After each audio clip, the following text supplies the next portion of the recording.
izquierdo. Espera, ahora. Ahí. La luz. Izquierda, derecha aquí. Las manos arriba también para agarrarte, pero un poco los pies, con una escalera. Ahí. Mira, me voy aquí. Dónde ponerte primero. Deme la grabando si quieres.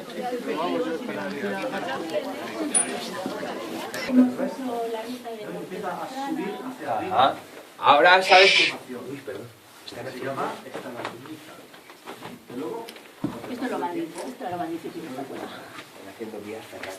por lo tanto, columnas. Luego, cuando el agua discurre por la pared, se hacen como una especie de tela preciosa, de piedra, además translúcidas. Si ponemos debajo una luz,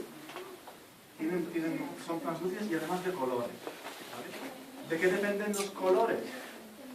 Los colores dependen de los óxidos de metales que haya en la tierra. El rojo de tierra, el morado de manganeso, el verde de cobre. Hay cosas preciosas en las cuevas de esos que nos sorprenden porque en un mundo tan hostil hay cosas tan bellas. ¿Dónde se puede encontrar más? En Cueva del Agua, en Cantabria. Ah, hay una súper bonita. Si queréis, Cantabria es un paraíso de ver. Si queréis ver lo demás.